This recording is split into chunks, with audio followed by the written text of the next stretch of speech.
tidak perlu mungkin memperkenalkan diri karena sudah kali ketiga ini, atau boleh juga. Ya, saya dari keluarga Tunas Surentu. Saya Ibu Tat Surentu yang Tuhan percayakan selain menjadi gembala sidang juga mengelola Sekolah Tinggi Teologi Philadelphia, di mana Ibu Gembala pernah belajar di sekolah kira-kira 27 tahun lalu, 26 tahun lalu.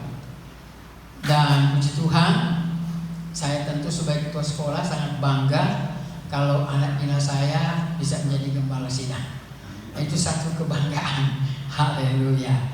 Oke, Tuhan mengaruniakan kami 5 orang anak perempuan semua, dan mereka membantu saya di dalam pelayanan pekerjaan Tuhan melalui pengelolaan sekolah Alkitab ini.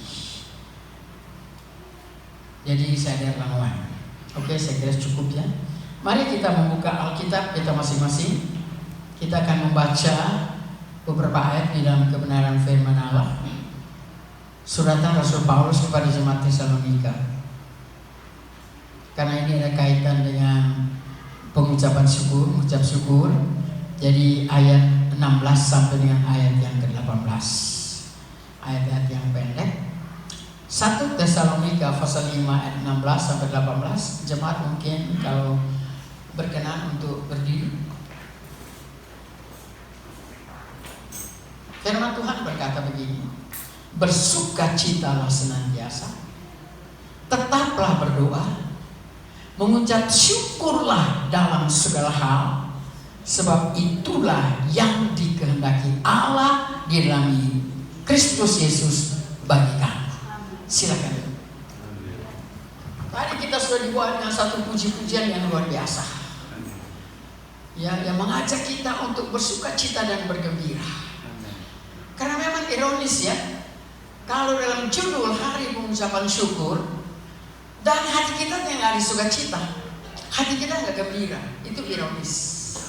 Dan tentu itu harus diekspresikan dalam baca kita. Amin. Ya. Nah mungkin orang bilang, kita sukacita sekali, kita senang sekali. Tetapi cara penyampaiannya, kita juga suka sekali, kita senang sekali. Itu kan. Tapi oke lah. Jadi bersukacitalah senantiasa, tetaplah berdoa, mengucap syukurlah dalam segala hal. Ini yang saya ingin kita bahas bersama, yaitu tulisan Rasul Paulus berdasarkan ilham Roh Kudus tentu. Mengucap syukurlah dalam segala hal. Amin. Ya. Jadi tanda kutip ya, dalam segala hal. Orang kalau mengucap syukur ada doi gampang. Mengucap syukur banyak beras di dapur gampang. Ya. Tetapi mengucap syukur lagi sakit, lagi gawat. Mengucap syukur tidak ada doi, tidak ada beras, tidak ada semua. Mampukah kita untuk mengucap syukur dalam situasi yang demikian? Tapi Alkitab bilang, Alkitab mengajar kita mengucap syukur dalam segala hal. Baik susah, baik senang, ada doi, ada doi, tetap mengucap syukur. Amen. Karena itulah yang dikehendaki Tuhan. Amen. Ya? Itu perlu kita garis bawahi. Dikehendaki Tuhan, bukan dikehendaki manusia. Amen. Nah kita mengerti segala sesuatu yang kita kerjakan dalam kehendak Tuhan pasti mendatangkan berkah. Amin. Pasti mendatangkan sukacita. Pasti mendatangkan damai sejahtera. Oke. Saya belajar dalam riset daripada tim medis yang ada di Amerika menghadapi macam-macam penyakit. Ya. Ada beberapa penyakit yang belum ada obatnya. Sehingga mereka mulai meriset. Dan mereka ketemukan bahwa sesungguhnya kalau hati kita selalu senang, kalau hati kita selalu enjoy, kalau dalam perjalanan hidup kita tidak ada dengki, tidak ada iri hati, tidak ada kebencian, apalagi dendam, maka pasti di bawah otak besar kita akan memproduksi zat beta endorfin namanya. Ya. Jadi zat beta endorfin ini nggak dijual di toko-toko, tidak ada di apotek, cuma ada di bawah otak besar kita. Tapi dia terproduksi di saat hati kita enjoy, kita nggak marah-marah, ya. Kita tidak iri, kita tidak dendam, kita tidak dengki. Nah, situasi itu.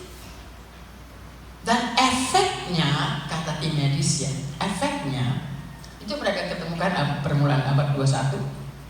Efeknya kita itu tidak mudah diserang penyakit, gak mudah diserang penyakit. Dan juga ada yang semua kita suka, baik laki-laki maupun perempuan. Kita bisa awet muda. Siapa nggak suka awet muda? Semua mau. Saya saja sudah 75 tahun, kalau orang bilang, masih muda, aduh senang sekali. Kan nanti 75 tahun ya. Kalau ketemu orang yang, aduh masa tua sekali nggak naik, aduh. Itulah manusia, harus jujur ya. Dan tulang-tulang kita juga bisa kuat. Ya. Itu menurut medis. Nah, setelah dijabarkan dengan firman Tuhan, jadi tak dampak ya, dampak dari zat beta endorfin yang terproduksi di bawah otak besar kita. Saya katakan, menurut tim medis bilang, maka kita tidak mudah diserang penyakit. Dan kedua, awet muda. Ketiga, tulang-tulang kita kuat. Oh haleluya, puji Tuhan. Ternyata baru awal abad 21 ada riset dari tim medis demikian. Tapi luar biasa Alkitab kita. Ribuan tahun lalu sudah dicatat oleh Raja Salomo. Kita kenal Raja Salomo itu seorang raja yang kaya dengan hikmat Allah. Karena waktu Tuhan datang kepada dia dan Tuhan bilang, ngana sekarang soal antik raja. Sekarang apa mana mau? Oh, dia yang minta kekayaan, dia minta harta benda nyanda. Yang dia minta apa? Hikmat. Hikmat. Karena orang kaya pun ada hikmat sama dia orang bodoh. Ya. Jadi hikmat, hikmat. Ternyata pasti ini tulisan Raja Salomo, tapi pasti ilham Roh Kudus, bukan mau-maunya dia. Kita baca dalam Amsal pasal 17, Amsal 17 ayat 22. Semua itu anak-anak suka nyanyikan, orang juga suka nyanyikan. Hati yang gembira adalah obat yang manjur. Amin. Haleluya. Jadi hati yang gembira. Saya yakin ibu yang bersaksi tadi, walaupun sudah divonis pertama bahwa positif, tapi luar biasa. Jiwanya tidak tertekan, tapi dia bisa enjoy, dia bisa bergembira, sehingga waktu swab hasilnya negatif.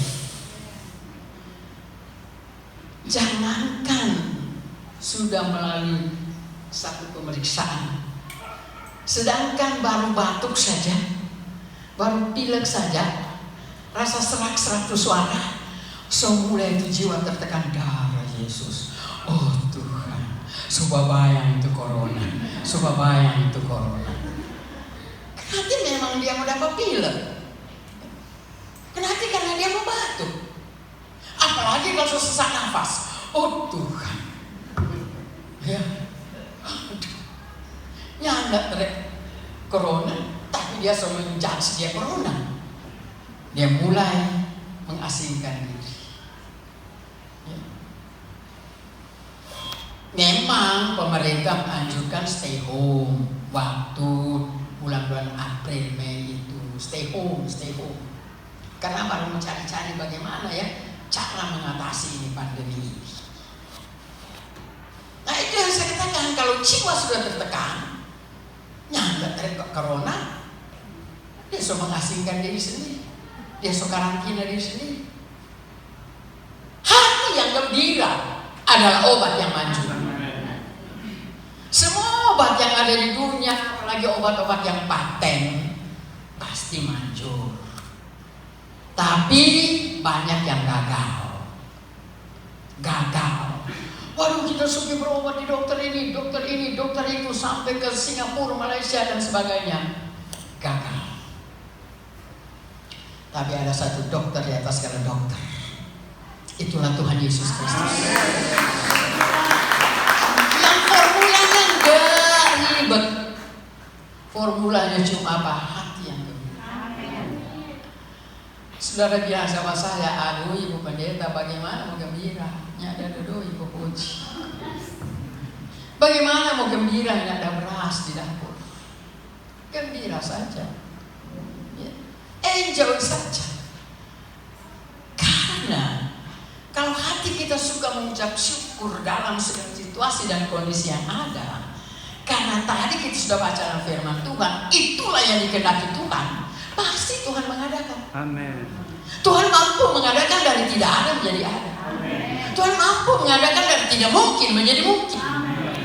Itu harus selalu dicanangkan di otak dan hati kita, bahwa kita punya Tuhan yang luar biasa.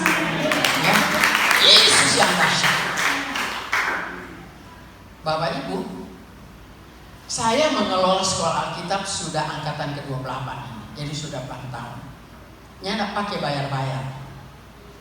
Ya, mahasiswa tidak tentukan mana mesti bayar ini, enggak. Sampai dia kelar. Ya, kecuali acara wisuda. Setelah aku langsung mau wisuda lagi, mau minta udah terima kasih. Masa mau gratis terus, malu-maluin. Nah bayangin, saya mengelola relatif sih banyaknya orang di kampus. Saya tidak punya penghasilan apa-apa. Enggak. Saya cuma hidup 100% dalam kemurahan Tuhan. Tapi dengan catatan juga, bukan saya sudah masuk keluar rumah dan minta-minta. Pengemis intelek, orang bilang. Anda. Saya lebih senang mengemis sama Tuhan. Ya ada tadi bantuan pemerintah, kasih masuk proposal. Lala. Sebab buat saya lebih cepat menghadap Tuhan Yesus daripada pemerintah. Kita sih nggak disalahkan, ada birokrasinya toh. Mesti melalui ini dulu, baru ke ini, baru ke itu. Aduh, udah Jo. Paling cepat menghadap Tuhan Yesus. Masuk kamar Jo, kok angkat tangan. Dan saya punya model, kalau ada beras, sojang mau masak, saya berdoa minta sama Tuhan yang nak pakai bahasa Indonesia bagus-bagusnya. Anda, kita pakai bahasa Manado. Karena Tuhan tahu kok bahasa Manado. Tuhan kan yang menciptakan semua bahasa. Kita di dapur jangan jawab ini belum mau masak. Dan cuma garuk kepala. Oh berarti tidak ada yang mau dimasak. Saya bilang lain kali kok mesti bilang, karena hati tidak ada doi kita. Tapi gengsi. Lain kali mesti bilang masa saja mau masak, belum ada beras. Saya tinggalkan mereka, saya pergi ke kamar. Saya pergi ke kamar, bukan sepanjang dari dapur sampai kamar. Oh Tuhan Yesus tolong, sudah. Terus enggak, kita menyanyi Yesusku luar biasa. Amin. Nanti kita berurusan dengan Tuhan. Setelah masuk di kamar, menutup kemudian Tuhan. Saya bilang bos, saya panggil dia bos, jangan bikin malu. Ternyata sudah ada beras di dapur. Pokoknya kita yang mau tahu. Kita bicara begini. Kalau sampai ternyata makan ini hari, bukan kita tuh malu, bos tuh malu. Siapa suruh kita mengelola sekolah orang yang ada doi? Siapa suruh? Cuma begitu. Dan saya akhiri, terima kasih Tuhan, karena saya sudah terima. Karena dia belum. Biar belum ada, terima kasih Jo. Mengucap syukur. bilang terima kasih so ada, kan nanti belum ada. Dan betul terjadi mujizat. Saya mau di kamar, lebih baik tidur. Belum sempat saya merem begitu, kamar sudah ketuk. Oma taat. Aduh ini cucu baganggu ini, orang tidak mau tidur. Bayangin yang ada beras gak mau tidur. Kenapa? Kan serahkan Pak Tuhan. Itu kan seurusan Tuhan. Orang kok lingkali serahkan Pak Tuhan, orang pikir. Kok mulai kali, udahlah, ya. Kalau serahkan Pak Tuhan, percayakan Pak Tuhan. Amin. Itu urusan Tuhan. Betul. Tuh cucu masuk, dia kasih envelope. Mak, kamu cepat mau di sekolah. Udah. Nah, saya suka ajarkan kepada anak-anak, mau nih kalau terima berkat, jangan hitung dulu baru berdoa. Berdoa dulu baru hitung. Amin. Karena khawatirnya begini, orang hitung dulu kau berdoa. Kalau sadiki, tuh doa deh melenceng. Aduh terima kasih Tuhan, aduh Mar. Ya toh? Gitu. Jadi doa dulu, yakin bahwa berkat yang dia terima akan memberi kelimpahan. Begitu kalau saya. Dan betul, setelah buka envelope, oh haleluya, bisa beli 1 karung beras. Amin. Bahkan tambah beli cakaran lagi. Haleluya. Jadi jangan hitung dulu supaya tidak berdosa. Nah kalau banyak, saudara berdoa soal minta mau amin di mana? Sudah mau amin di mana? Saking banyaknya. Oke, jadi begitu. Mengucap syukur dalam segala situasi. Kalau sakit, bagaimana ibu pendeta kalau sakit? Saya juga pernah rasa sakit. Kan saya kalau misalnya mau sakit begitu, pertama kali saya introspeksi diri. What's wrong? What's happened to me? Ada apa dengan saya? Kenapa kita mau sakit? Saya percaya diri. Begitu saya tahu, oh kita ada bikin kesalahan ini, oh kita ada something wrong dengan Tuhan. Berdoa juga berdamai dengan Tuhan. Kau boleh terima kasih Tuhan untuk penyakit ini. Boleh menyadarkan saya bahwa saya sudah salah dan saya berdamai dengan Tuhan. Amin. Oh langsung baik buat itu. Langsung keluar kamar, lihat bunga lagi. Cek. Saya pernah tepar gara-gara bunga. Memang saya juga orang hobi bunga, tapi saya sudah tinggalkan itu 12 tahun lalu. Saya sudah tinggalkan. Jadi saya ada bunga. Tetapi waktu pandemi ini, saya punya satu staff, Debbie, senang bunga. Dia mulai minta-minta ke tetangga, mulai beli polybag, mulai taruh. Dokter bilang, ini anak semua pancing kita hobi keluar. Enggak, kita ini mau. Nah, terus bunga.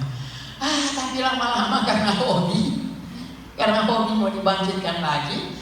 Sebab saya tahu saya kalau sudah mau terjun, saya kerja sesuatu, memang serius. Serius. Jadi betul. Tapi bukan mau naik turun rumah mau bicara-cari minta-minta bunga ke orang yang ada. Bablilenya Anda. Nanti orang kasih. Soalnya begini, orang turun otak kalau bilang, apa tuh pendeta tukang minta bunga? Kan malu. Jadi biar perlu margengsi. Mami stop belum punya begini. Belum, ada cuma 1 pot sudah punya. Oh, bawa Jo. Kali deh, nggak enak cuma 1 lempar nggak mau kasih. Nggak senang hati mau kasih, malah serta kita sampai di rumah ya sama ada kasih. Akhirnya saya pada Lamongan kan di tempat saya dingin sekali, apalagi kalau sore angin selatan. Itu pas di depan rumah saya kan kebun sawah. Kontoran lagi ada batanan bunga waktu itu musim hujan. Tuh angin dapat takut. Mari kita serupa ketika kita setua. Kita tantang terus tuh angin. Biasa jam 7 malam masih berhadapan dengan angin tanam bunga. Akhirnya tepar. Waktu ulang tahun saya 17 Agustus, saya memaksakan diri waktu itu. Saya bilang, Tuhan janji malu Pak kita. Kita mau bersaksi. Nanti saya waktu itu kalau kita keluar kamar, ini staf-staf suruh saya balik pulang di kamar. Karena mereka tahu saya tepar sekali waktu itu. Tapi puji Tuhan saat itu saya boleh bersaksi dengan baik ya. Malah kita semua khotbah. Dan puji Tuhan sehat.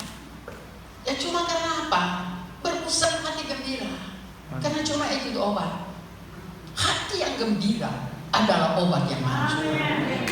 Ya, jadi penyakit apapun, walaupun dokter Sofian Tones, tapi bergembira saja, bergembira. Karena prinsipnya begini, kalau orang percaya, toh kalau mati kan mati dalam Tuhan surga.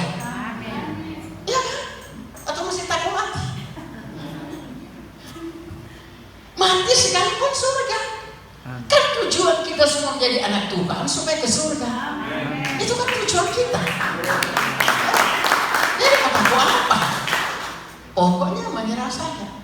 Nah, pandemi sekarang bikin takut orang. Kita tidak usah takut corona, takut Tuhan. Sebab dengan kita sudah takut, sudah ada kebebasan. Sudah ada kebebasan. Dan dengan jiwa itu menyangkut jiwa kita. Kalau jiwa kita sudah tertekan, itu mendatangkan penyakit. Maka kan ada namanya penyakit jiwa. Karena tertekan. Nah jangan sampai kita jemaat tertekan dengan corona ini. Takutlah kepada Tuhan. Tidak usah takut corona. Walaupun kita tidak membangkang pemerintah, tidak. Tapi jangan takut, atau jangan sama sekali takut. Yang penting pemerintah bilang pakai masker. Untung tadi sih minta di masker di Indomaret. Nah, ini bagus lah, ada pakai ini kotak di belakang. Karena saya kalau cuma tuh masker biasa, tak lucur terus, tak lucur sampai kesel sekali. Jadi kalau ke pasar, jadi orang munafik no. Nanti masuk pasar baru pakai kemarin, baru pakai sudah lucur lagi. Waktu dapat yang polisi, bu siapa yang pakai? Lucur. Salah tak lucur, baru ada. Saya bilang maaf pada bapak polisi. Saya bilang Pak, orang sudah tua gini kan. Kenapa kita bela diri kok? Bagi sotak itu sama bicara. Kau tuh nafas gimana? Akhirnya racun lagi masuk dalam tubuh. Sebab pada waktu kita menghirup udara, kita menghirup oksigen. Tapi pada waktu kita mengeluarkan nafas kita mengeluarkan racun. Kau bayangkan karena orang satu tua gini, kau bicara nih. Kalau bernafas melalui hidung, nyakko. Tapi kalau sudah bicara, bernafas itu melalui mulut. Jadi yang masuk racun. Nyana corona, tapi karena begitu masuklah racun dalam tubuh. Saya bela diri waktu saya di apa oleh polisi, bela diri. Tapi ada kebenarannya. Jadi polisi ini sudah apa-apa dari betul Pak, betul. Menghirup lagi udara kotor karena suatu tukar begini, apalagi serta buka, nafas panjang.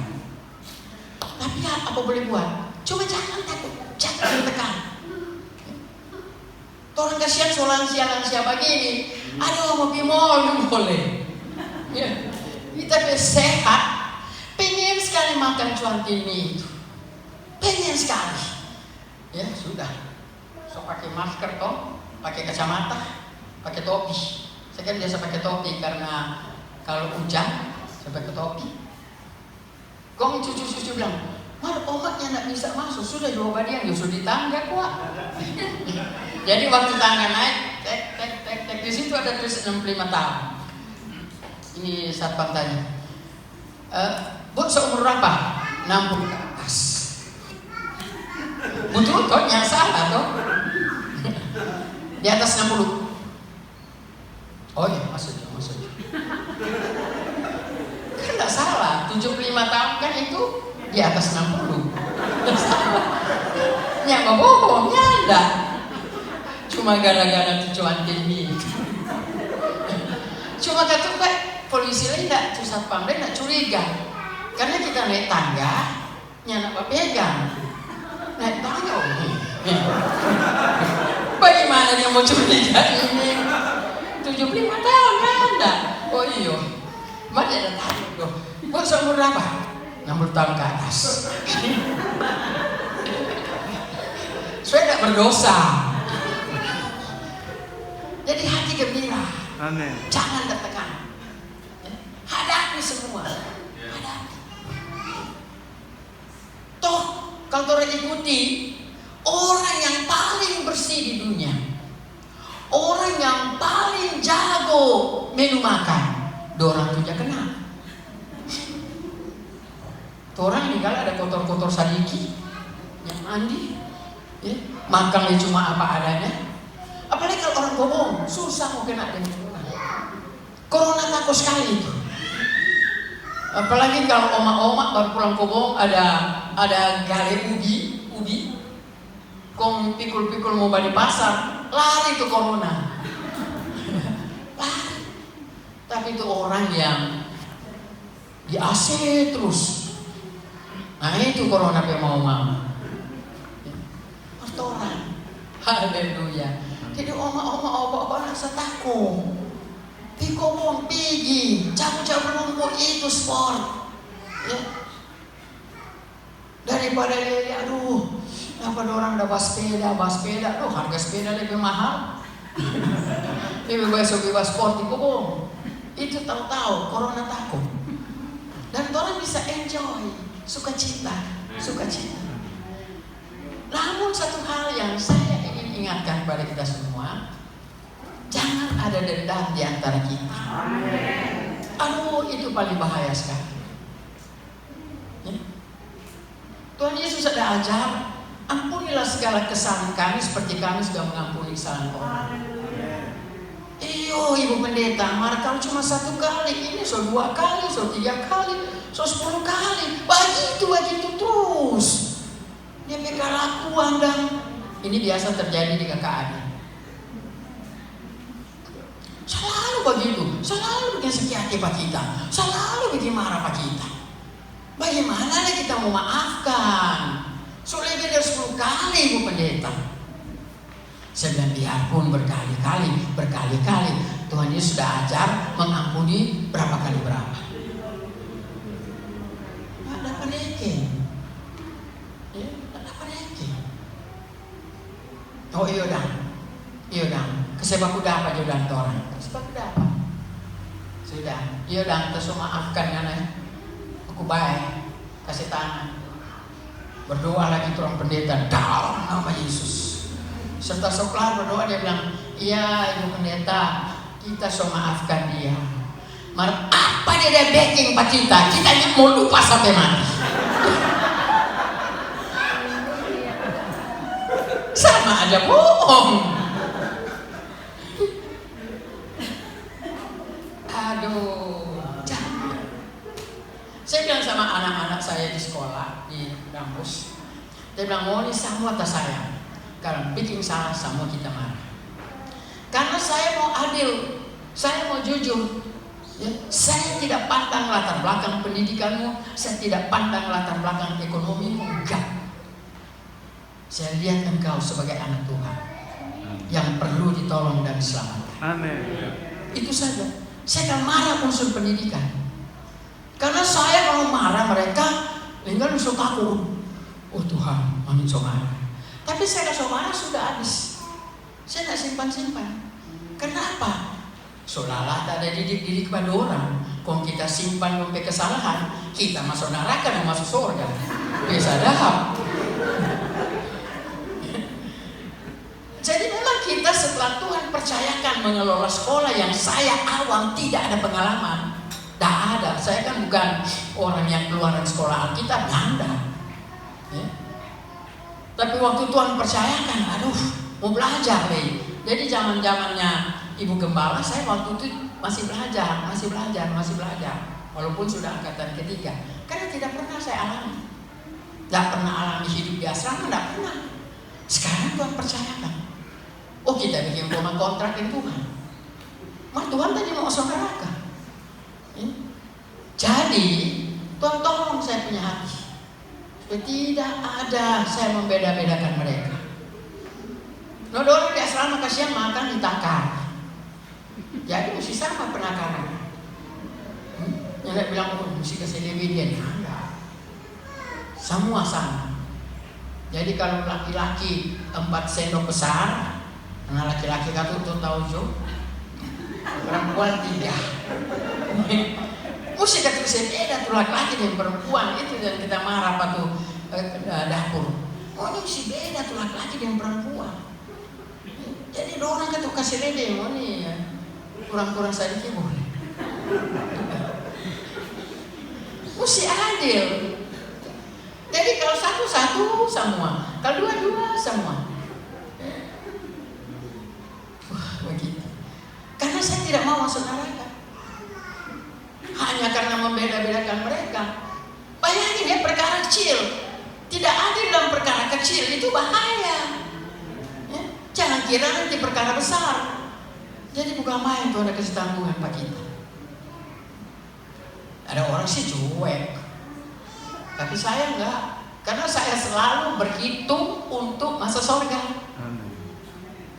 Jadi apa yang Tuhan ya suka, ya saya berusaha jangan buat, supaya jangan saya capek-capek membina, mendidik mereka. Orang narkoba bisa bertobat, orang narkoba sekarang bisa jadi gembala, mantan narkoba ya, bisa jadi gembala.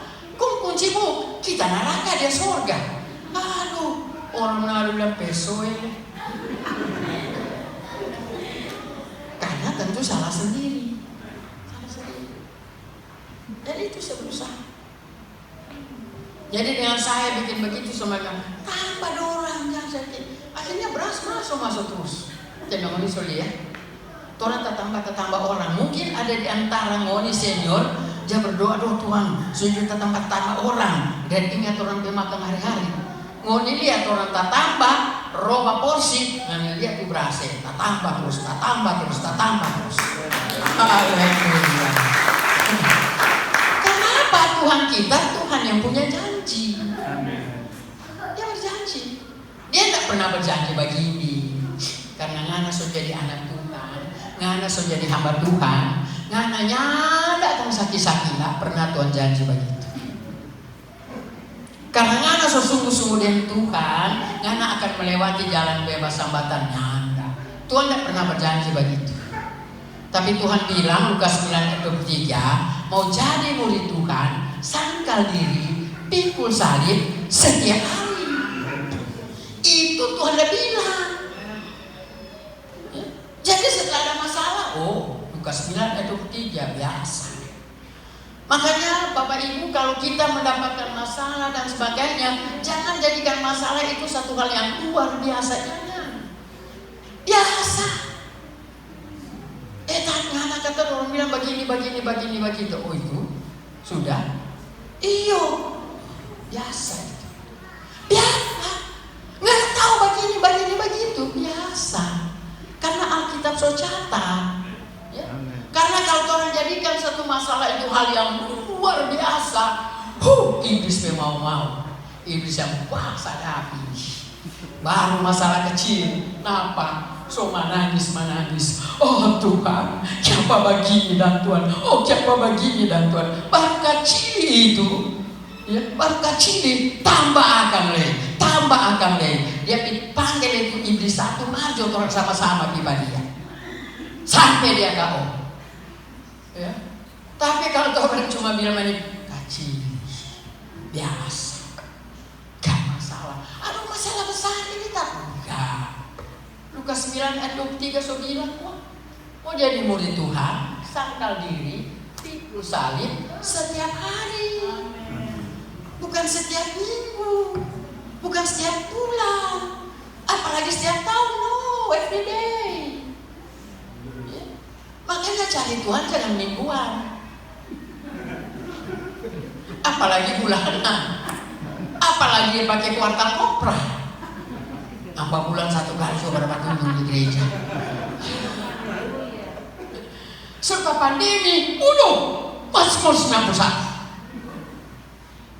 1.000 boleh tak banting di sini, 10.000 boleh di sini kanan. Tapi aku kan hati Kristen kopra.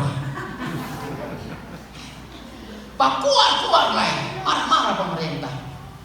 Gak main pemerintah. Mau jadi apa tuh orang? Masa gereja ditutup? Kan nanti dia satu bangsa yang masuk gereja. Tapi dia yang keluar. Giliran gereja so buka. Welcome. Ya dapat dia di gereja.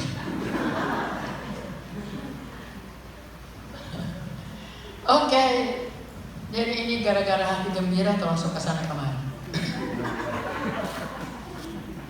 Menyangkut banyak hal. Saya diberikan batas jam khotbah. Oh iya. Haleluya. Jadi ternyata Timotius baru ketemu risetnya abad 21, awal abad 21, beberapa ribu tahun lalu Alkitab so bilang, hati yang gembira adalah obat. Jadi gampang kan? Menunya gampang. Karena itu tidak perlu doi mau beli di apotek mahal-mahalnya, tidak perlu. Cuma ada di bawah otak besar 4 orang. Syaratnya juga syarat orang masuk surga, yaitu jangan mendengki, jangan iri hati, jangan menganggap engkau lebih hebat dari orang lain, ya. Apalagi mendendam, jangan. Kalau so maafkan, ya so maafkan.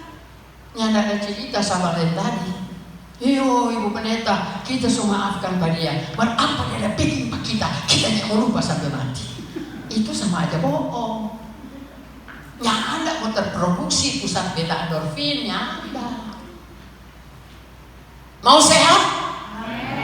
Praktekkan ini, ya. Tidak bukti bayar sendiri. Itu saja, simple. Penyakit apapun, hati gembira. Pandemi silakan, karena pandemi ini menggenapi firman Tuhan.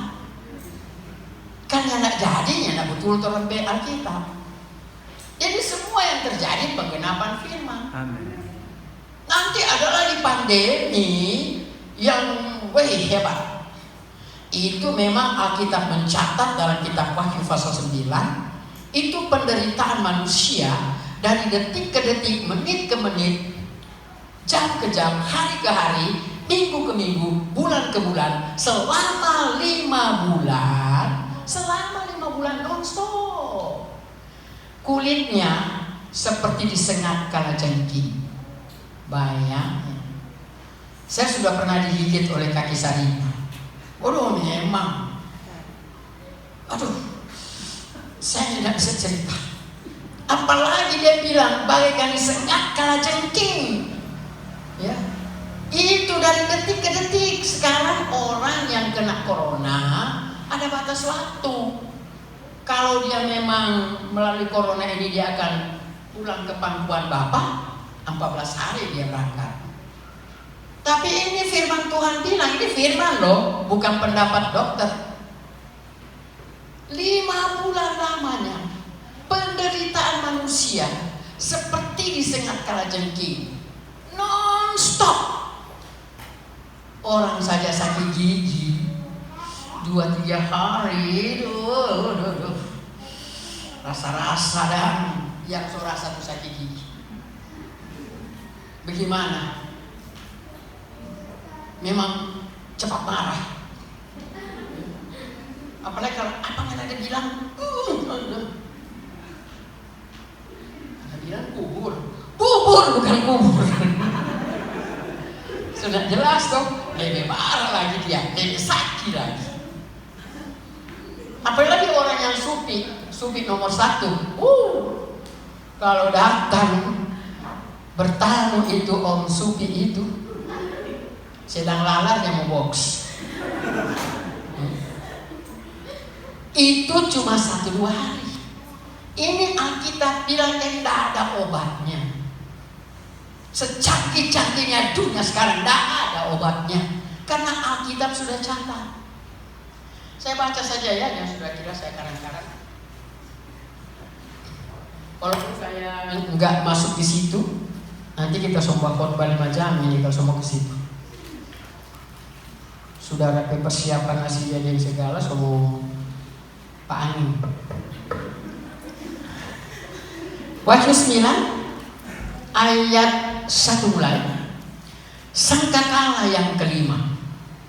Lalu malaikat yang kelima meniup sangkakalanya, dan aku melihat sebuah bintang yang jatuh dari langit ke atas bumi, dan kepadanya diberikan anak kunci lubang jurang maut. Maka dibukanyalah pintu lubang jurang maut itu. Lalu naiklah asap dari lubang itu bagaikan asap tanur besar, dan matahari dan angkasa menjadi gelap oleh asap lubang itu. Dan dari asap itu berkeluaranlah belalang-belalang ke atas bumi, dan kepada mereka diberikan kuasa sama seperti kuasa kalajengking di bumi. Dan kepada mereka dipesankan supaya mereka jangan merusakkan rumput-rumput di bumi atau tumbuh-tumbuhan ataupun pohon-pohon, melainkan hanya manusia yang tidak memakai meterai Allah di dahinya. Dan mereka diperkenankan untuk membunuh manusia, melainkan mereka mereka diperkenankan bukan untuk membunuh manusia, melainkan hanya untuk menyiksa mereka 5 bulan lamanya.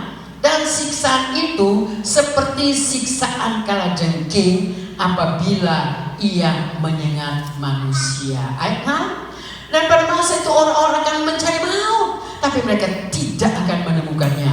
Dan mereka akan ingin mati, tapi maut lari dari mereka.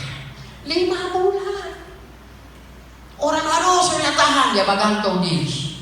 Dia lidah so keluar 1 meter, tetap saja bernafas. Dia siksa. Dia ingin lihat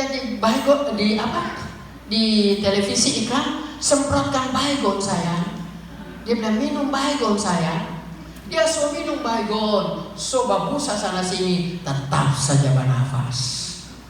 Oh, nanti kalau ada truk lewat kita potong jalan supaya kita disambar. DP badan so sama dengan triplex, tapi tetap saja bernafas. Karena nafas itu kan dari Tuhan. Lebih siksa. 5 bulan pandemi. Tapi puji Tuhan, untung masa berlakunya nanti di masa antikris. Ya, karena itu sudah terjadi di peniupan sangkakala. Nah, orang kan semuanya nak mau masuk masa antikris. Amin. Yakin? Kok fals sekali? Yakin tidak masuk masa antikris? Amin, amin. Ya, karena masa antikris itu datang setelah gereja Tuhan di rapture. So tak angkat dulu, terangkat di meterai ke-6, pembukaan meterai ke-7, masa antikris. Orang sudah terbang. Oh, kalau ada sayapku terbang. Sayap itu karena kekuatan burung di sayap. Nah, orang ke kekuatan lagi 2 sayap, yaitu firman dan Roh Kudus. Makanya penuh firman, penuh Roh Kudus. Ya. Jangan cuma selidik firman karena mau jadi profesor. Ya. Tapi nggak penuh Roh Kudus. Jangan juga orang lain penuh Roh Kudus, semua karunia kalau meminta ke Tuhan, tapi nggak mengerti firman. Akhirnya orang jadi penyesal. Orang mulai Roh Kudus sudah bilang ke kita, Tuhan semua datang besok. Karena dia nggak mengerti firman. Kongtu dia ada kasih belajar lainnya mengerti firman, sama-sama amin. Jadi semua besok dan Tuhan mau datang. Oh Tuhan, sampai sekarang Tuhan tidak datang. Seberapa banyak penafsir dia bilang Tuhan mau datang tahun begini, tahun begitu. Nggak datang, mengatasnamakan Roh Kudus. Kenapa? Karena tidak ngerti firman. Makanya orang penuh Roh Kudus harus penuh firman Allah, supaya tidak menyesatkan. Nah itu kedua saya perlu ngasah. Kok oma-oma bilang begini? Kok kita setua? Mau di sekolah Alkitab berkita? Ya enggak oma. Banyak. Kalau oma masih baca. Kasurnya enggak pada dengar. Kok bagaimana kita? Yang bisa baca, sudah bisa pada dengar. Problem. Ya. Tuhan Maha Tahu. Amin. Tuhan punya banyak cara. Kalau kata memang dia sunyak balia, sunyak tak dengar, Tuhan punya banyak cara. Kalau orang bicara ya, soklar ngana. Tapi Tuhan banyak cara. Ya, Tuhan banyak cara. Jadi jangan pernah putus asa. Ya. Optimis terus. Wah Tuhan kita dahsyat dan luar biasa. Ya. Haleluya. Jadi orang yang tahu takut tuh pandemi ya. Penting deh dengaran apa pemerintah bilang. Kau jaga tuh iman. Jaga iman deh imun. Banyak orang dia pilih imun lebih-lebih, mau dia pilih imannya tidak ada. Jadi kena. Orang ya apa boleh buat? Salah-salah. Orang mau makan sadap, mau makan makanan yang bergizi malah. Yang ada duit, bagi jadi iman. Kasih buat itu iman. Supaya orang beriman jadi iman 1 Yohanes 5 ayat 4. Iman yang mengalahkan dunia. Itu kualitas iman yang orang beri. Tidak perlu imun dia. Karena kerajaan Allah bukan soal makan minum. Kerajaan Allah adalah masalah kebenaran, damai sejahtera, dan sukacita di dalam Roh Kudus. Bukan begitu. Ayo, siapa takut? Dan dikatakan tadi dalam Amsal 17 ayat 22, hati yang gembira adalah obat yang manjur, tetapi semangat yang patah mengeringkan tulang. Makanya jangan patah semangat dengan pandemi ini. Selain dia bilang, so kena lagi, kering tulang lagi, keropos tulang lagi. Bapak Ibu, saya mau kasih tahu, biar orang minum 1000 dos aneh. Tetapi kalau hati tidak ada damai, hati suka dengki, hati suka dendam, itu keropos tulang mau. Makanya biar yang minum aneh mahal ya. Hati senang saja, enjoy, ya. Orang mau marah silakan kena marah. Yang penting kita tidak marah banyak.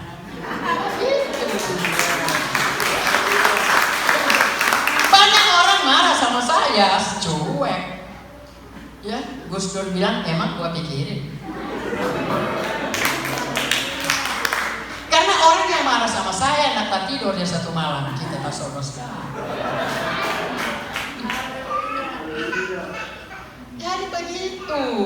Supaya biar terus makan cuma apa adanya, tapi dengan hati gembira, enjoy, sukacita, tidak dendam, dia bantu terang keimun. Jadi kuat. Dia coba kesontong dengan COVID-19, darah Yesus. Ya, tidak ada masalah. Karena apa? Iman dan imun seimbang. Haleluya. Saudara kita berhenti. Amsal 15 ayat 13. Hati yang gembira membuat muka berseri-seri, tetapi kepedihan hati mematahkan semangat. Jadi kata hati yang gembira, kalau versi Bode terjemahan lama, hati yang gembira. Siapa ada bawah versi Bode? Ada di HP. Yo. Hati yang gembira, kalau terjemahan lama, memaniskan muka. Ya. Hati yang gembira memaniskan muka. Jadi biarnya nak mau pakai Revlon dan sebagainya, apa adanya, nyak babedak pun sekali, nak babedak sekalipun. Tapi kah hati gembira, firman Allah bilang memaniskan muka. Orang lalu bilang lesu. Siapa yang mau? Makanya jadi awet muda. Kalau hati gembira. Ya. Orang Cina dulu saya jadi dengar begini. Nyana kalau Pak marah lakas tua mana? Iya tuh. Pak marah ngana lakas tua. Jadi orang kan yang marah-marah tetap muda. Makanya saya tetap usahakan begitu supaya tetap muda, ya, tetap muda untuk supaya ada semangat untuk melayani Tuhan, tetap kuat melayani Tuhan. Itu maksudnya. Tapi coba kau suruh pakai Revlon mahal-mahal, apalagi semua tidak mahal-mahal, tapi itu hati tetap marah-marah dikit. Coba ada kaca ganti model kalau mulai sapa.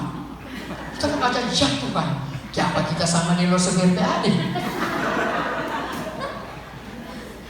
Kenapa Superman apa bagus kan menurut ukuran dia. Tetapi ternyata nah. Jadi orang yang hati gembira itu, hati selalu sukacita, itu memaniskan muka. Sadar orang mulia. Kenapa bertamu situ dulu? Warga mulia tuh tampil ke muka. Ngeri. Bahaya nih. Amsal 14 ayat 30. Hati yang tenang menyegarkan tubuh, tetapi iri hati membusukkan tulang. Jadi orang yang so tua-tua begini nah perlu andai. Yang penting jangan lihat. Alkitab bilang orang tulang tetap kuat. Oh ini mau diajak naik gunung dia 75 tahun hari. Haleluya. Karena hati gembira.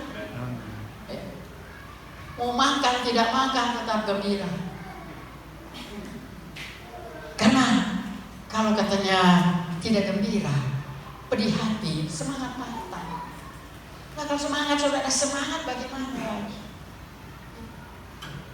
Tadi kita sudah dibawa puji-pujian semangat. Oh haleluya. Aku cari kebenaran dan jalan kehidupan, itulah Yesus katakan. Sedap. Kita gembira kan? Itu ekspresi enjoy.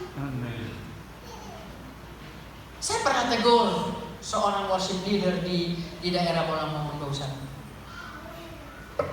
Mari kita bangkit berdiri semua. Kita bersuka cita di dalam Tuhan. Nyanyian teknya bagus. Bangkit, suka nama Tuhan. Nampak dia cuma bawa dia ditambah. Disupikan baik-baik ke timbang.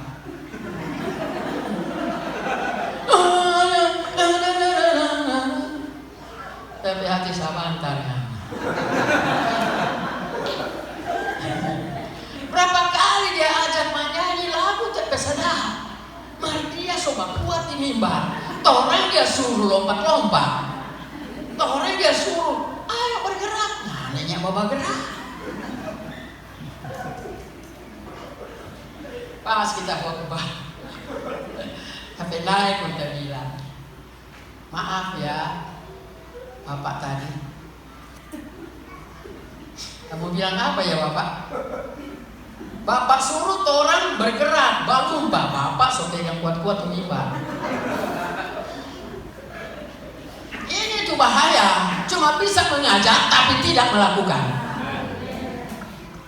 Rasul Paulus bilang ke Timotius sama Tuhan yang muda, 1 Timotius 4 ayat 16, awasi dirimu baru ajaran. Jadi diri dulu baru ajaran. Supaya baik yang mau mengajar. mengajar maupun yang mendengarkan pengajaranmu sama-sama diselamatkan. Amin. Ini dia suruh lompat, dia bak kuat di sini. Nah cocok. Bayangkan kalau dia itu gembala, untung dia bukan gembala. Cuma bilang jemaat puasa, dia tidak pernah puasa. Lucu sekali. Jemaat kasih perpuluhan, dia tidak pernah kasih perpuluhan. Nggak bisa jadi contoh kan? Apa tuh model-model begini masa surganya? Ada. Biar dia titel saudara bukan profesor, doktor, dan ada lagi embel-embel di belakang. Semua so ada, ya. Sampai S1, S2, S-teler, ya. Tapi kalau tidak menjadi pelaku firman, no. Makanya untuk orang ada ucapan syukur, mengucap syukur kepada Tuhan. Waduh, kalau orang baca di kitab Mazmur itu, waduh, ucapan syukur hampir 200 kali disampaikan. Karena penting memang. Pentingnya yaitu bukan soal orang saja nasi dan sebagainya, tetapi hati kita. Amin. Hati kita yang betul-betul ada ucapan syukur. Amin. Nah kalau hati kita sungguh-sungguh ada ucapan syukur, nyana usah mau bilang, ngana mesti begini-begini, so tahu. Amin. Karena hati ada ucapan syukur. Makanya di sekolah saya bilang sama anak-anak, kalau menyanyi bukan karena ngana jago menyanyi, menyanyi karena hati. Amin. Sebab kalau kita menyanyi karena hati, kita mengucap syukur karena hati, itu benar-benar dapat menjangkau hati sesama manusia. Tapi kalau cuma sekedar show, ya, cuma sekedar ya supaya orang tahu siapa saya, no. Biar orang bilang, bagaimana kalau suara fals? Tidak usah bilang-bilang fals. Menyanyi Jo, mau menyanyi kok untuk Tuhan. Tapi lain kali kok dia munafik tuh. Dia sendiri yang ingin maju. Boleh saya menyanyi, boleh maju. Kalau itu tadi sportif katanya. Dia boleh lagi, Bapak Ibu jangan terkira kasihan kita bersuara. Karena fals, tapi hati fals, korek mau maju. Kalau saya tahu-tahu kok fals, jangan maju. Supaya yang bikin ketawa orang. Iya toh? Menyanyi juga form memuji Tuhan. Nggak usah ada kata-kata pembukaan begitu. Serta menyanyi kamar tuan itu suara. Ya.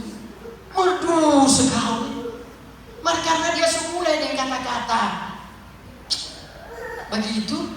Jadi itu hati sudah enak. Menyanyi Jo, memuji Tuhan Wak. Mau fals kayak dia di telinga manusia, tapi karena dari hati didengar dan dijawab. Itu mengucap syukur dalam segala hal. Itulah yang dikehendaki Tuhan. Jadi dalam situasi dan kondisi apapun tetap mengucap syukur. Pandemi sekarang mengucap syukur. Apa saja mengucap syukur. Karena itu dikehendaki. Tadi saya sudah katakan dalam kata-kata pembukaan, segala sesuatu yang kita kerjakan karena kehendak Tuhan pasti mendatangkan berkah, mendatangkan damai sejahtera, bahkan keselamatan untuk umat manusia. Puji Tuhan, Tuhan Yesus memberkati.